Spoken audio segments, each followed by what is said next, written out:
Let's ask together, asking for Tisarana and Panchasila, the precept. Trước khi bắt đầu, chúng ta hãy xin quy y Tam Bảo và ngũ giới với Ngài Thiền Sư. Bây giờ, chúng ta hãy cùng nhau đọc. Okasa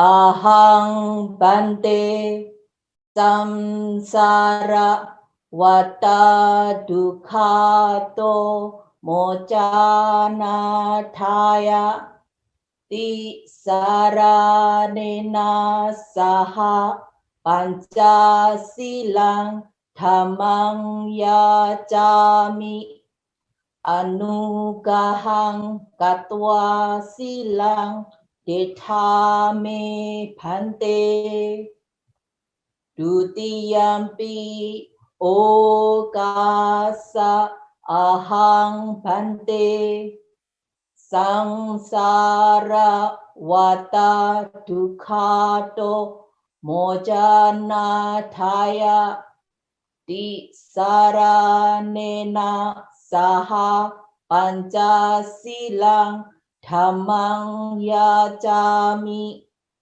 anugahang katwa silang dethame phante tatiyampi okasa ahang phante samsara vata dukhato mojana thaya ti saranena saha panchasilang dhammang yachami anugahang katwa silang dethame phante Yamahang vadami tang vadita ama phante Namo tassa bhagavato arahato samma sambuddhassa Namo tassa bhagavato arahato samma sambuddhassa Namo tassa bhagavato arahato samma sambuddhassa Namo tassa bhagavato arahato samma sambuddhassa Buddhang saranang gacchami dhammang saranang gacchami sanghang saranang gacchami Buddham saranam gacchami Dhammam saranam gacchami Sangham saranam gacchami Dutiyampi Buddham saranam gacchami Dutiyampi Dhammam saranam gacchami Dutiyampi Sangham saranam gacchami Tatiyampi Buddham saranam gacchami Tatiyampi Dhammam saranam gacchami Tatiyampi Sangham saranam gacchami Sarana-gamanam paribhunam Ama phante Panati pata Veramani sikkhapadang samadhiyami Adina dana Veramani sikkhapadang samadhiyami Kamesu miccācara Veramani sikkhapadang samadhiyami Musawada Veramani sikkhapadang samadhiyami Surameraya Maja Pamadatana Veramani Sikkhapadang Samadhiyami Abhamadena Sambadhita Ama Bhante Sadhu Sadhu Sadhu.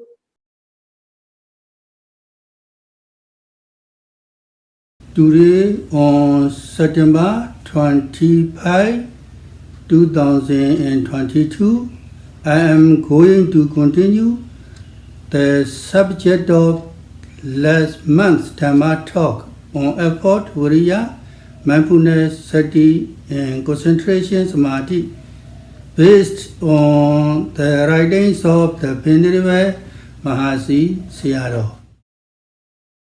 Hôm nay ngày 25 tháng 9 năm 2022, Sư sẽ tiếp tục đề tài bài pháp thoại tháng trước, nói về tinh tấn, Vïriya, niệm, Sati và định, Samādhi, dựa trên các bài giảng của Ngài Mahasi Sayadaw.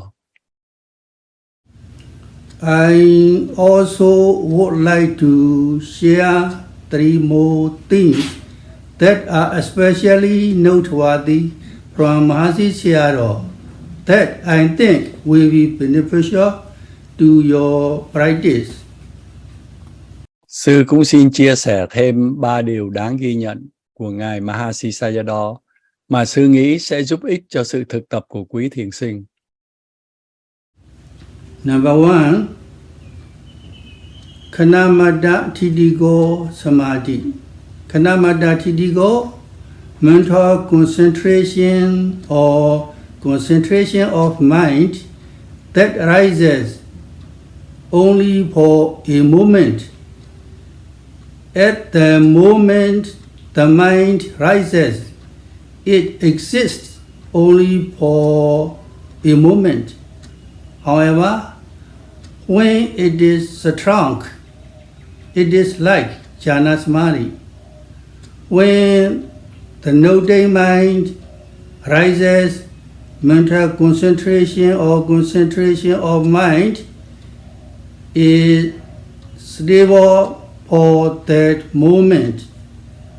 The stability of the mind does not change. Although the objects change, the stability of mind does not change. It exists only as the same type of concentration. When concentration is good, it rises in this way. Thứ nhất, Khanamata Thitiko Samādhi. Khanamata Thitiko là tâm định hay sự tập trung của tâm, sanh khởi chỉ trong một khoảnh khắc. Lúc tâm này sanh khởi, nó chỉ tồn tại trong một khoảnh khắc ngắn. Tuy nhiên, khi nó vững mạnh, tâm định này tựa như jhana samadhi. Khi tâm ghi nhận sanh khởi, tâm định được vững chắc trong khoảnh khắc đó. Sự vững chắc của tâm không thay đổi, mặc dù đối tượng có thay đổi. Tâm định có mặt cùng với sự vững chắc của tâm.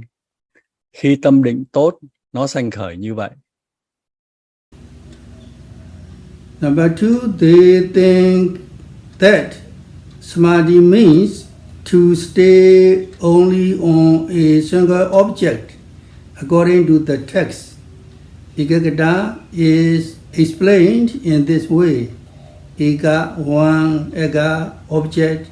It means that there is a single object.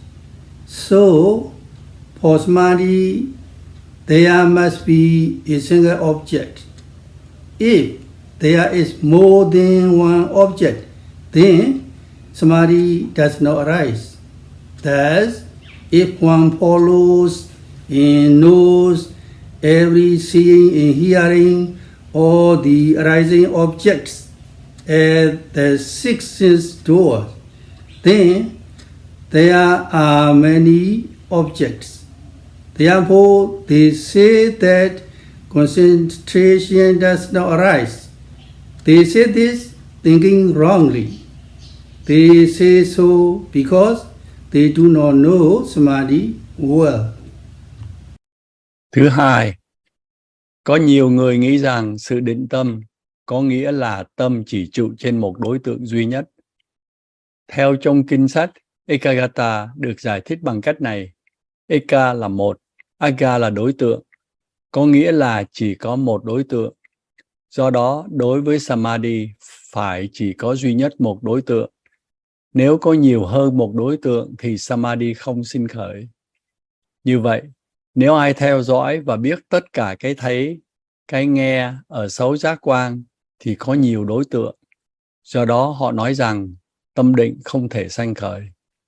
Họ nói vậy vì nghĩ sai, vì họ không hiểu Samādhi rõ ràng. Number 3, Samadhi has the characteristic of sticking and staying on the observed object without wandering off to other objects. It reaches a single object after joining and collating the mind without letting it go off. In this way, it has the function of collating the consciousness and mental states. It manifests in the yogi's mind also as the nature of not going off to any other object, of non-agitation, of immediately being tranquil. In this way, we must take note that the Dhamma which has such characteristic, function and manifestation is Samādhi Sambhojjhanga. It is said thus. Thứ ba, Samādhi có đặc tính dính và trụ trên đối tượng quan sát mà không đi qua các đối tượng khác. Nó đến một đối tượng duy nhất, sau gom tâm vào đó và không để nó phóng ra ngoài. Bằng cách này, nó có công năng là gom tâm vào các trạng thái của tâm vào đối tượng. Nó biểu hiện trong tâm của hành giả như bản chất không phóng ra bất kỳ đối tượng nào khác, không bị kích động, được an tịnh. Bằng cách này, chúng ta phải hiểu rằng pháp nào có đặc tính, công năng và sự biểu hiện này, pháp đó là Samādhi Sambhojjhanga. Ý nghĩa của Samādhi là như vậy. Why is it called Khanika Samādhi? Khanika Samādhi, momentary concentration, is a kind of concentration that knows Vayalakhana. This is a Vipassana Samādhi. When one is practicing Vipassana, it is established only for a moment. It is not established continuously for a long time like Jhana Samādhi. With every observation, it is established on one object for one time, then on another object for one time. This is called Khanika Samādhi. Tại sao nó được gọi là Khanika Samādhi? Khanika Samādhi, định trong khoảnh khắc, là một loại định mà biết Vayalakhana. Đây là Vipassana Samādhi. Khi ta hành thiền Vipassana, loại định này được thiết lập chỉ trong một khoảnh khắc. Nó không được thiết lập liên tục trong một thời gian dài như Jhana Samādhi. Trong mỗi quan sát, nó được thiết lập một lúc trên một đối tượng và một lúc khác trên một đối tượng khác. Đây gọi là Khanika Samādhi. Khanamada Thidiko Samādhi. Khanamada Thidiko, mental concentration or concentration of mind that rises only for a moment. At the moment the mind rises, it exists only for a moment. However, when it is strong, it is like Jhana Samādhi. When the noting mind rises, mental concentration or concentration of mind is stable for that moment. The stability of the mind does not change. Although the objects change, the stability of mind does not change. It exists only as the same type of concentration. When concentration is good, it rises in this way. Kanamata Thitiko Samadhi. Kanamata Thitiko, tâm định hay sự tập trung tâm trí, sanh khởi chỉ trong một khoảnh khắc. Lúc tâm này sanh khởi, nó chỉ tồn tại trong một khoảnh khắc ngắn. Tuy nhiên khi nó vững mạnh, tâm định này tựa như Jhana Samādhi. Khi tâm ghi nhận sanh khởi, tâm định được vững chắc trong khoảnh khắc đó. Sự vững chắc của tâm không thay đổi, mặc dầu đối tượng có thay đổi. Tâm định có mặt cùng với sự vững chắc của tâm. Khi tâm định tốt, nó sanh khởi như vậy. Why do some people think that this Khanika Samadhi cannot be attained yet? Because some people have not yet attained this Khanika Samadhi. They think that by practicing Vipassana, by following and knowing every arising object at the six sense doors, concentration will not arise. In that, the mind is wandering off. Some say that by noting seeing, then by noting hearing, then by noting this object and that object, concentration does not arise. These people have not experienced this concentration yet because they have not experienced it yet. They do not know this Samadhi well. Tại sao một số người lại nghĩ rằng Khanika Samadhi này không thể đạt được bằng cách quan sát các đối tượng đang sanh khởi qua 6 giác quan? Bởi vì một số người chưa đạt được cái Khanika Samadhi này, nên họ nghĩ rằng khi hành Vipassana bằng cách theo dõi và biết tất cả các đối tượng sanh khởi qua 6 giác quan, định không thể sanh khởi và tâm phóng ra ngoài. Một số nói rằng niệm thấy rồi niệm nghe, rồi niệm đối tượng này, rồi niệm đối tượng kia, tâm định không thể sanh khởi. Các người này chưa kinh nghiệm được loại định này. Vì họ chưa kinh nghiệm được nên họ không hiểu rõ loại Samadhi này.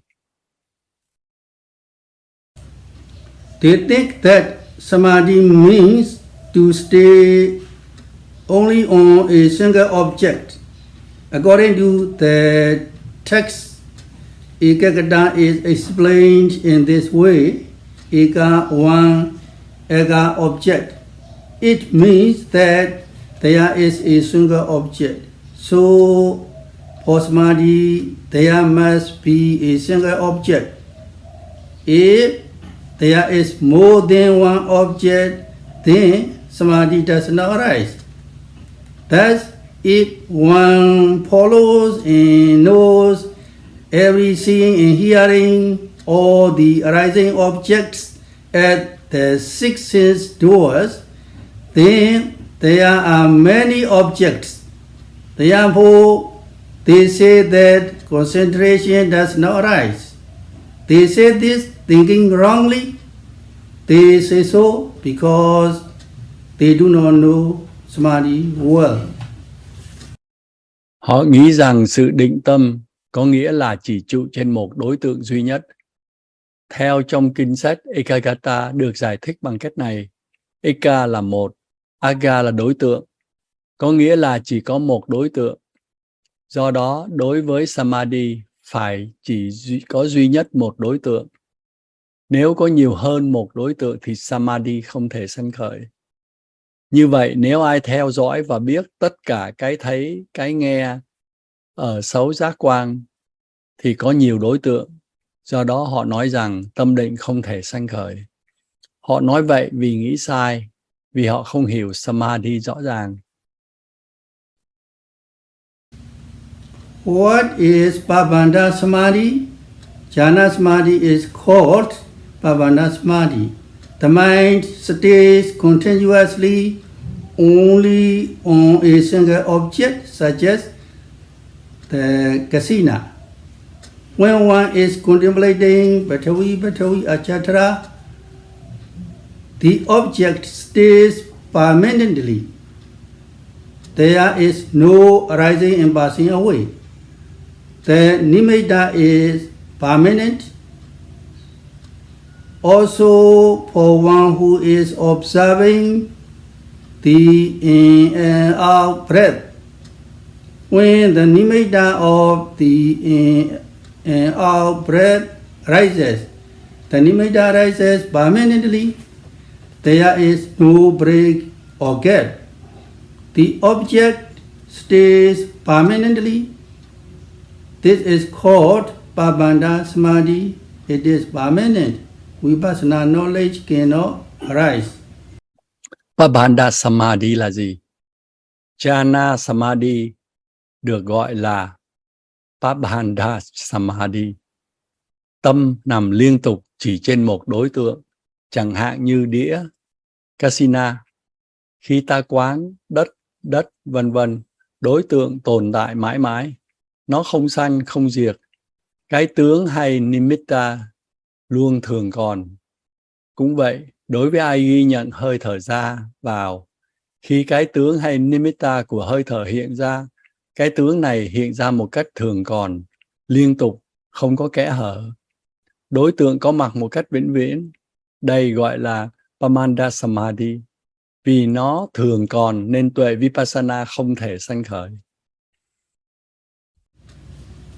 All and all objects are Panyati, new and new objects are Paramatha. What does this mean? Therefore, people who have attained jhana in the absence of sasana do not have vipassana insight knowledge, so they think the object is permanent. If one contemplates a permanent object, then vipassana samadhi can arise. After focusing on a single object, if one thinks of it as one contemplates it again and again, then vipassana cannot arise yet. Thứ tư, đối tượng quá khứ là Panyati, ý niệm. Đối tượng hiện tại là Paramatha. Câu này có nghĩa gì? Do đó, những ai chứng đắc jhana trong lúc không có Phật Pháp, họ không có tuệ minh sát. Vì vậy, họ nghĩ rằng đối tượng là thường còn, vĩnh cửu. Nếu ta quán một đối tượng thường còn thì Vipassana Samadhi không sanh khởi. Sau khi chú tâm vào một đối tượng, nếu ta nghĩ đến nó và quán đi quán lại như vậy, thì Vipassana không thể sanh khởi. It is said, all and all objects are Panyati, new and new objects are Paramatha. If one experiences only all objects, these are Panyati concepts. If a person who is practicing Vipassana also experiences all objects again and again, this Vipassana is not yet pure. One is not on the right path yet. Có câu nói rằng các đối tượng quá khứ là Panyati, ý niệm, đối tượng mới là Paramatha.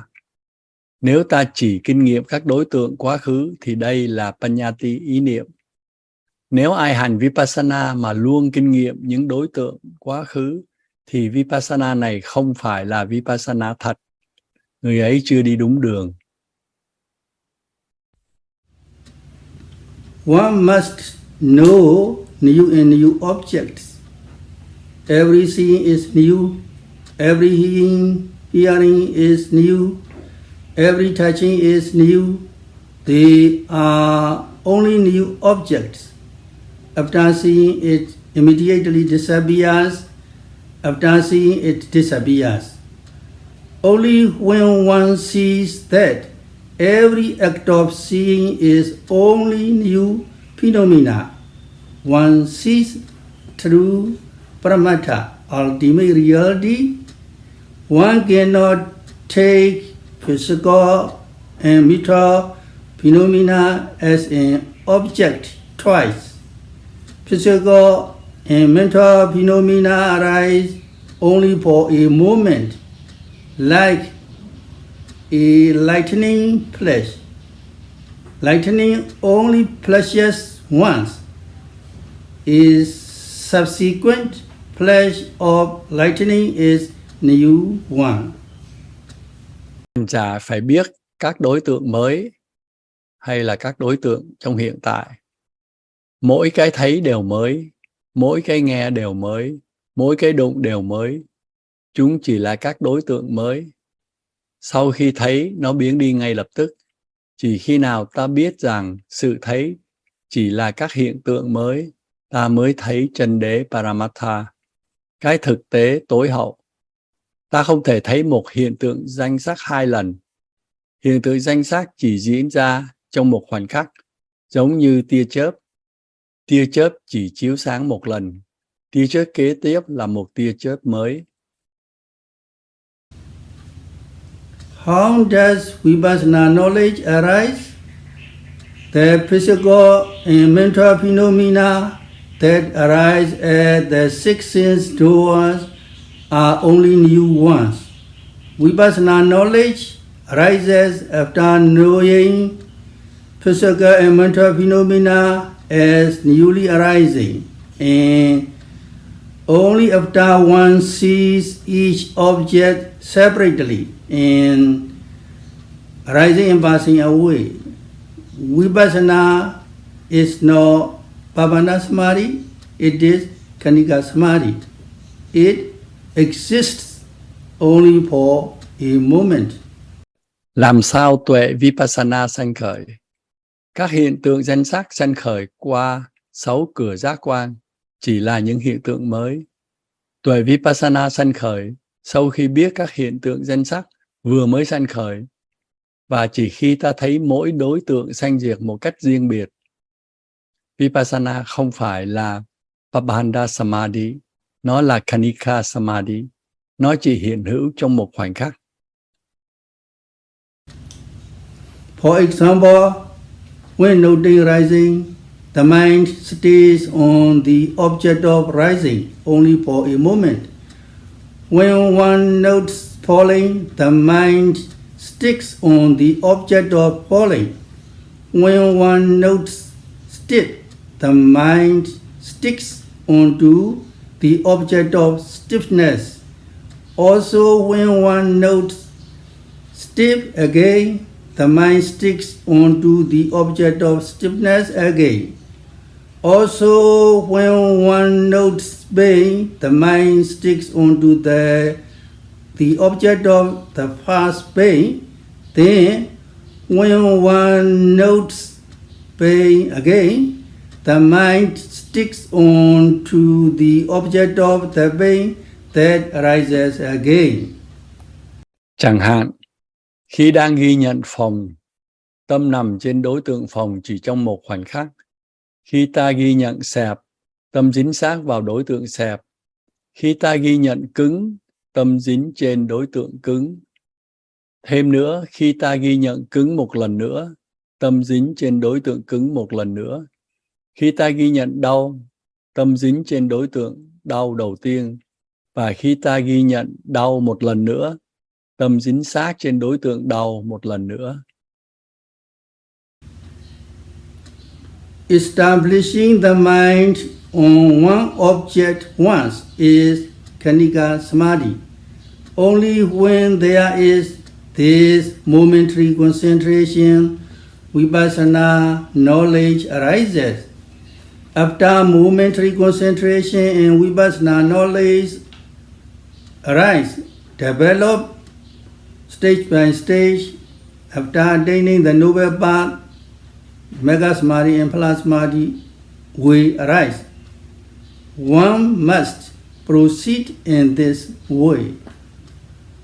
Thiết lập tâm trên đề mục một lần là Khanika Samādhi. Chỉ khi nào có cái định trong khoảnh khắc này thì tuệ Vipassana mới sanh khởi. Sau khi định trong khoảnh khắc và tuệ Vipassana sanh khởi và phát triển qua từng giai đoạn, sau khi đạt đến thánh đạo, Magga Samadhi and Phala Samadhi sẽ sanh khởi. Ta phải tiến hành theo cách này. What are the characteristics of concentration? Avikipa lakkhana, avisara lakkhana. Avikipa lakkhana, it has the characteristic of no wandering. Avisara lakkhana, it has also the characteristic of no scattering or spreading out. Wandering and scattering are only different in vocabulary. Without wandering off, the mind sticks onto and stays on every observed object while noting and observing. Các đặc tính của định là gì? Avikepa lakkhano, avisara lakkhano. Avikepa lakkhano nó có đặc tính không phóng ra ngoài. Avisara lakkhana nó cũng có đặc tính không phân tán hoặc không lan rộng ra. Phân tán hoặc lan rộng ra chỉ khác nhau trên mặt ngữ vựng. Không phân tán, tâm dính sát và trụ trên tất cả các đối tượng quan sát trong lúc ghi nhận và quan sát. How is Vipassana Samadhi established? As for Samatha Samadhi, it stays on a single object. Vipassana Samadhi is established on the observed object one after another. When the rising of the abdomen appears, one notes the rising. Concentration is established on the rising. Also, when another rising of the abdomen appears, one notes the rising and concentration is established on another rising. Also, when mental imagining arises, concentration is established on the mental imagining. If the arm bends, it is established on the bending. When it stretches, it is established on the stretching. With every noting of every rising object, the mind sticks onto the object and stays on it. This is called Khanika Samadhi, momentary concentration. Làm sao Vipassana Samadhi được thiết lập? Đối với Samatha Samadhi, nó trụ trên một đối tượng duy nhất. Vipassana Samadhi được thiết lập trên các đối tượng, cái này sau cái kia. Khi cái phòng của bụng sanh khởi, ta ghi nhận phòng và tâm định được thiết lập trên cái phòng. Cũng vậy, một cái phòng khác của bụng sanh khởi, ta ghi nhận phòng và tâm định được thiết lập trên cái phòng khác. Khi co tay, nó được thiết lập trên cái co tay. Khi duỗi tay, nó được thiết lập trên cái duỗi tay. Với mỗi đối tượng đang sanh khởi, tâm dính sát và trụ trên nó. Đây gọi là Khanika Samadhi, định trong khoảnh khắc. What is Khanika Samadhi? This concentration is not strong yet at the beginning of the practice. when the mind is free from hindrances that run here and there. Only when the mind stays alone, concentration is strong. With every noting, the noting mind immediately sticks onto the object. For example, if one plants its spear, etc., into soft earth, it does not go anywhere but immediately falls straight in. If one puts down an extremely heavy rice sack, it immediately sticks only to where it is placed and does not roll anywhere. The nature of sticking onto every observed object in this way is Khanika Samādhi, momentary concentration, in the realm of Vipassana. Mahasi Sayadaw has written a verse on this characteristic of concentration. It does not wander outside. It sticks onto the object. Khanika Samādhi là gì? Loại định này chưa được vững chắc lúc mới đầu hành thiền.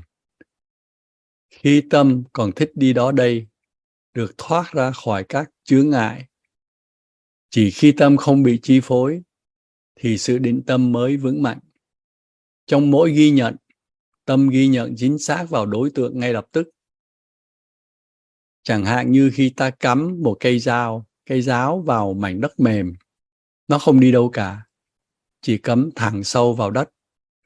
Hoặc khi ta đặt xuống một bao gạo nặng, nó nằm trên chỗ đặt mà không lăn đi đâu cả.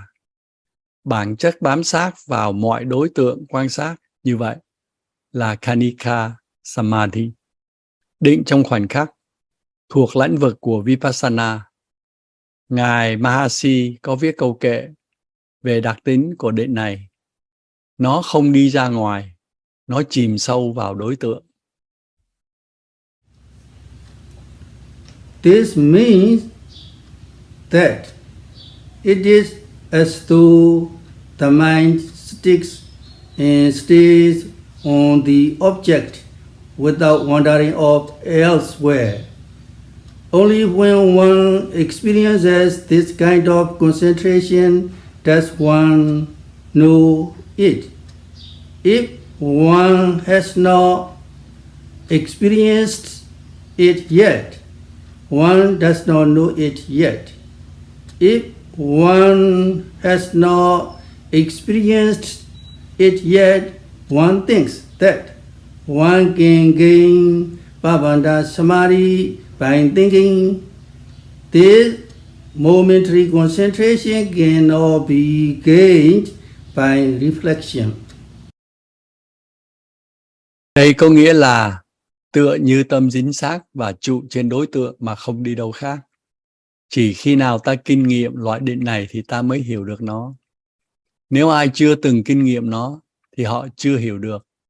Nếu ta chưa từng kinh nghiệm nó, không như Pabanda Samādhi, ta không thể hiểu Khanika Samādhi bằng cách suy nghĩ hay phân tách.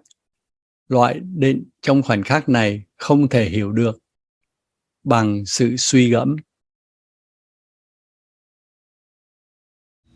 We have to say that this concentration which sticks once on the object with one note and which aligns precisely with the object by itself is an extremely good samadhi. When concentration is strong, it arises in this way. With every arising object and with every noting, it runs towards the object and sticks onto it and does not wander off anywhere else. Before concentration has arisen, When one notes an object here, it is as though the mind goes to another object there, as though it is not stable. Only when concentration has arisen, however, the noting mind sticks and falls onto every noted object. It is also good to note consecutively. This is Khanika Samādhi. Ta phải nói rằng loại định này dính sát vào đối tượng trong mỗi ghi nhận và sanh khởi cùng một lúc với đối tượng là một loại Samādhi rất tốt. Với mỗi đối tượng đang sanh khởi, với mỗi ghi nhận, nó chạy ùa đến đối tượng và bám sát vào nó và không đi đâu khác. Trước khi có định, khi ta ghi nhận một đối tượng ở một nơi, tâm dường như đi đến một đối tượng khác. Như thể nó không yên, không vững. Chỉ khi nào định đã sanh khởi, tâm ghi nhận mới dính sát và trụ trên từng đối tượng được ghi nhận. Rất tốt để ta ghi nhận một cách liên tục. Đây là Khanika Samādhi.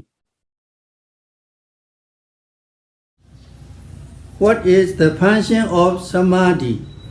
Sahajata Dhammana Sambindana Raso.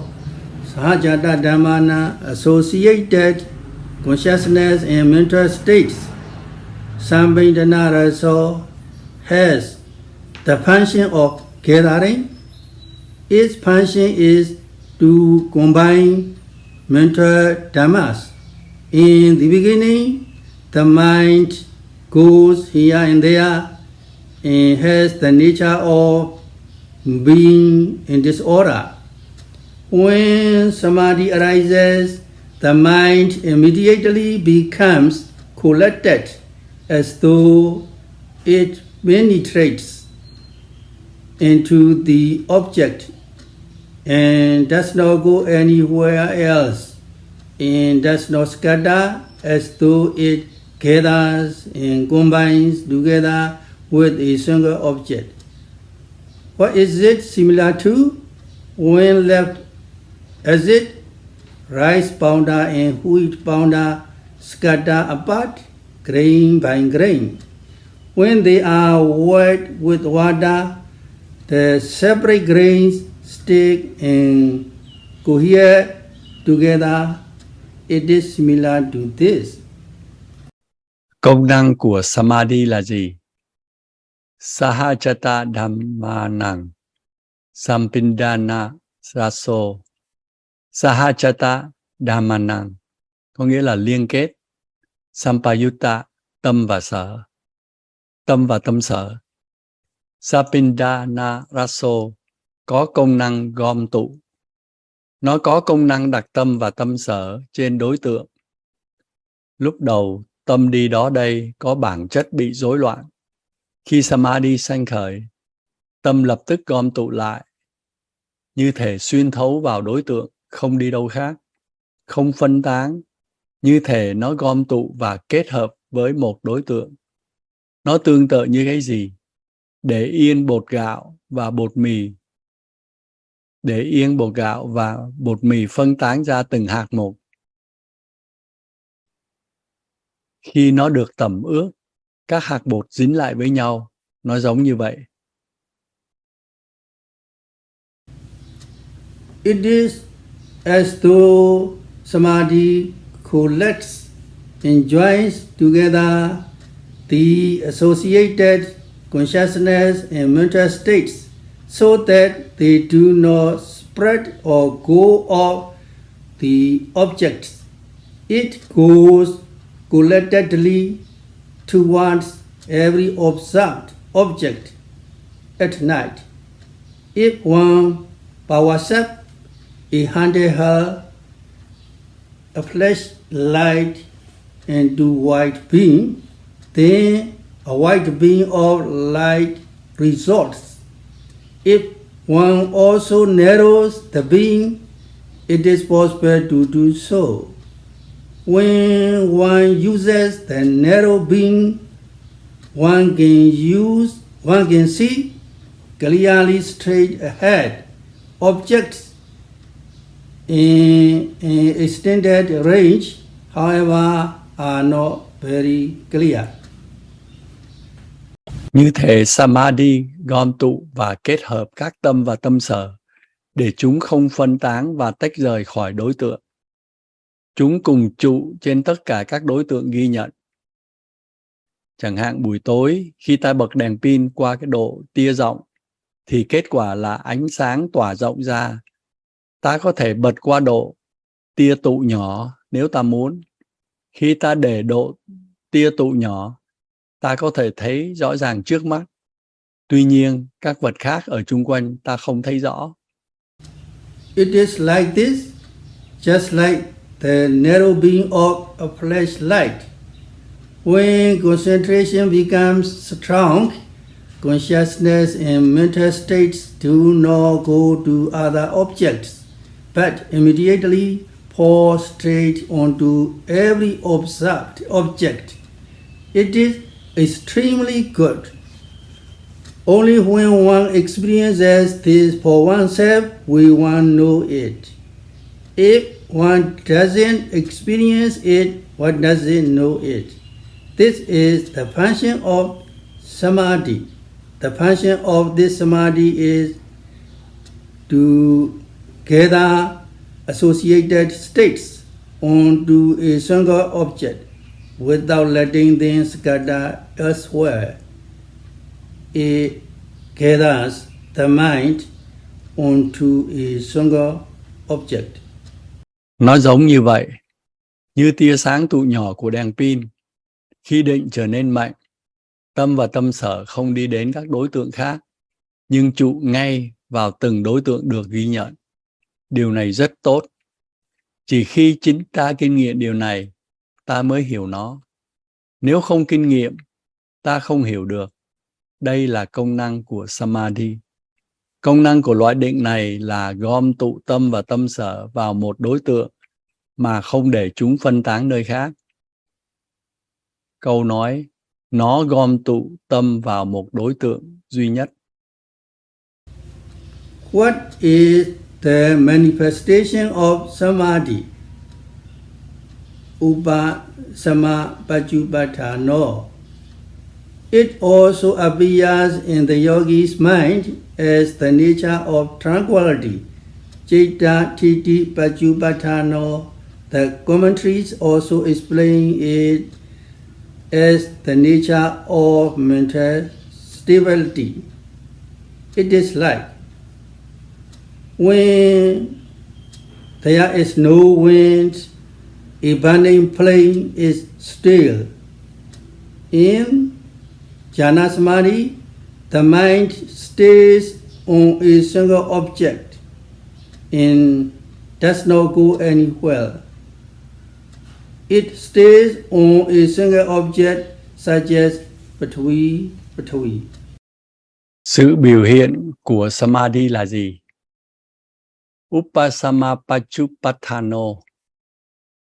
Nó giống như hiện ra ở trong tâm của thiền sinh. Cái bản chất yên tĩnh.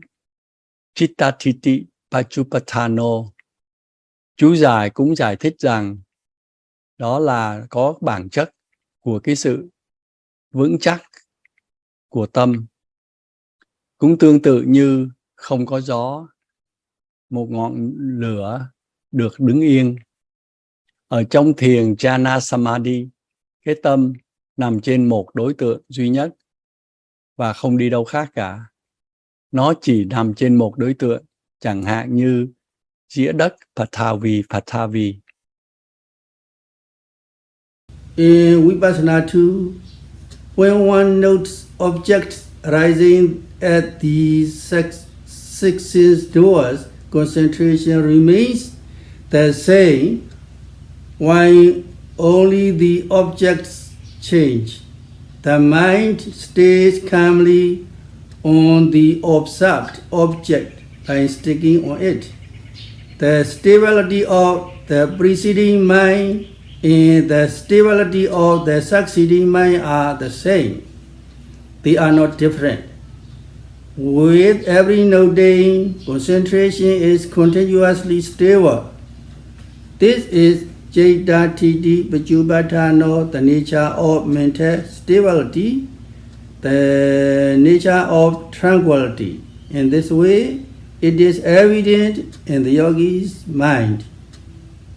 Trong Vipassana cũng vậy. Khi ta ghi nhận các đối tượng đang sanh khởi qua 6 giác quan, sự định tâm vẫn vậy trong khi các đối tượng thay đổi. Tâm yên lặng trụ trên đối tượng được ghi nhận bằng cách dính sát vào nó. Sự vững chắc của tâm trước và sự vững chắc của tâm sau đều giống nhau, không khác. Trong tất cả các ghi nhận, tâm định vững chắc một cách liên tục. Đây là Chittatiti Pachupatthano, bản chất của tâm vững vàng, bản chất của sự an tịnh. Như thế đấy, điều này rất rõ trong tâm của thiền sinh.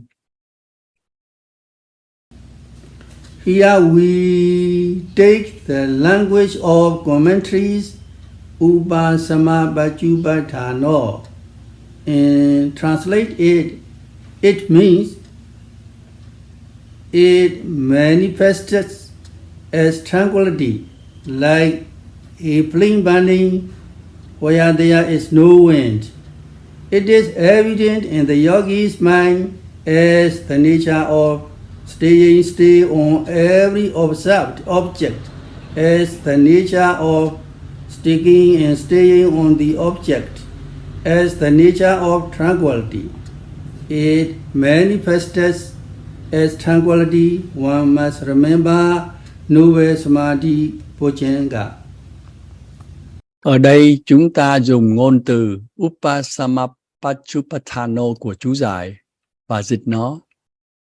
Đây có nghĩa là sự biểu hiện bằng sự an tịnh, giống như ngọn lửa cháy mà không có gió.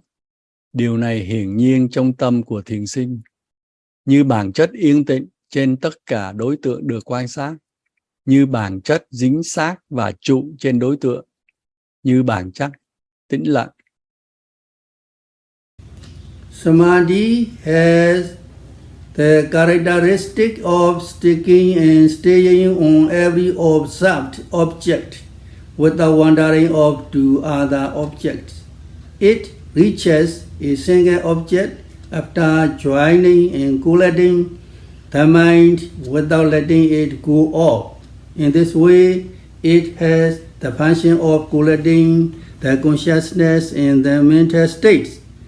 It manifests in the yogi's mind also as the nature of not going off to another object, of non-agitation, of immediately being tranquil. In this way, we must take note that the Dhamma which has such characteristic, function and manifestation is Samādhi Sambojjhanga. It is said thus. Samādhi có đặc tính dính và trụ trên đối tượng quan sát mà không đi qua các đối tượng khác. Nó đến một đối tượng duy nhất sau khi gom tâm vào đó và không để nó phóng ra ngoài. Bằng cách này, nó có công năng là gom tâm vào các trạng thái của tâm vào đối tượng. Nó biểu hiện trong tâm của hành giả như bản chất không phóng ra bất kỳ đối tượng nào khác, không bị khích động, ngay lập tức được an tịnh. Bằng cách này chúng ta phải hiểu rằng pháp nào có đặc tính, công năng và sự biểu hiện này, pháp đó là Samādhi Sambojjhanga. Ý nghĩa của Samādhi là như vậy. Due to the time constraint, I will stop the Dhamma talk here. Before we conclude this Dhamma talk, let us recite again three things that are especially noteworthy from Sayadaw, which were given in the beginning. Vì thời gian có hạn nên sư xin ngừng ở đây. Trước khi chấm dứt, chúng ta hãy cùng đọc lại lần nữa 3 điều đáng ghi nhận dựa trên bài giảng của Ngài Mahasi Sayadaw mà sư đã nói lúc ban đầu. Number one, Khanamata Thitigo Samādhi. Khanamata Thitigo, mental concentration or concentration of mind that rises only for a moment. At the moment the mind rises, it exists only for a moment. However, when it is strong, it is like jhana samadhi. When the noting mind rises, mental concentration or concentration of mind is stable for that moment. The stability of the mind does not change. Although the objects change, the stability of mind does not change. It exists only as the same type of concentration. When concentration is good, it rises in this way. Điều thứ nhất, Khanamatta Thitiko Samādhi. Khanamatta Thitiko hay tâm định hoặc sự tập trung tâm trí sanh khởi chỉ trong một khoảnh khắc. Lúc tâm này sanh khởi, nó chỉ tồn tại trong một khoảnh khắc ngắn. Tuy nhiên, khi nó vững mạnh, tâm định này tựa như jhana samadhi. Khi tâm ghi nhận sanh khởi, tâm định được vững chắc trong khoảnh khắc đó. Sự vững chắc của tâm không thay đổi, mặc dù đối tượng thay đổi. Tâm định có mặt cùng với sự vững chắc của tâm. Khi tâm định tốt, nó sanh khởi như vậy.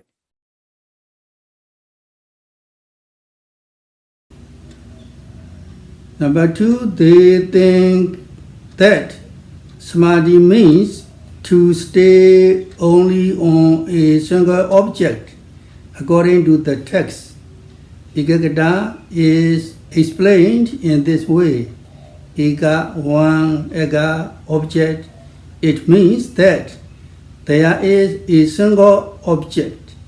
So, for samadhi, there must be a single object. If there is more than one object, then samadhi does not arise.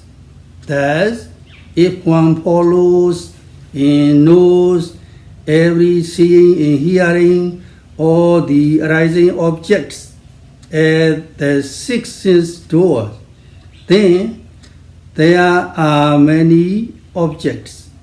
Therefore, they say that concentration does not arise. They say this thinking wrongly. They say so because they do not know samadhi well. Thứ hai, một số người nghĩ rằng sự định tâm có nghĩa là tâm chỉ trụ trên một đối tượng duy nhất. Theo trong kinh sách, Ekaggata được giải thích bằng cách này. Eka là một, Aga là đối tượng, có nghĩa là chỉ có một đối tượng. Do đó, đối với Samadhi, phải chỉ có duy nhất một đối tượng. Nếu có nhiều hơn một đối tượng, thì Samadhi không sanh khởi.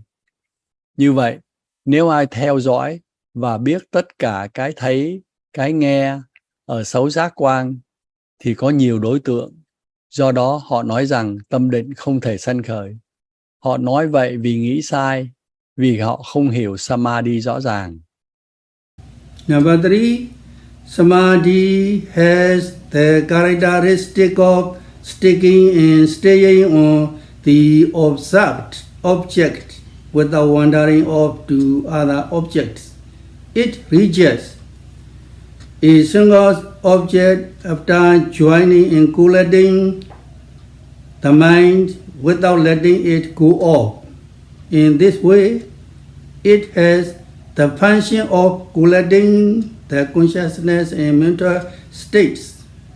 It manifests in the yogi's mind also as the nature of not going off to any other object, of non-agitation, of immediately being tranquil. In this way, we must take note that the Dhamma which has such characteristic function and manifestation is Samādhi Sambhojjhanga. It is said thus. Thứ ba, Samādhi có đặc tính dính và trụ trên đối tượng quan sát mà không đi qua các đối tượng khác. Nó đến một đối tượng duy nhất sau khi gom tâm vào đó mà không để nó phóng ra ngoài.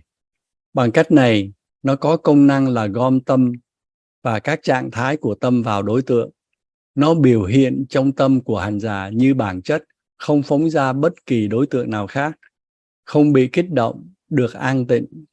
Bằng cách này, chúng ta phải hiểu rằng pháp nào có đặc tính, công năng và sự biểu hiện này, pháp đó là Samādhi Sambhojjhanga. Ý nghĩa của Samādhi là như vậy. May all of you be happy, healthy, free from all dangers and all diseases, and attain Nibbana very quickly. Sadhu, sadhu, sadhu. Mong cho tất cả quý thiền sinh được hạnh phúc, khỏe mạnh, thoát khỏi tất cả mọi đau khổ, bệnh tật và nhanh chóng chứng ngộ Niết Bàn. Sadhu, sadhu, sadhu.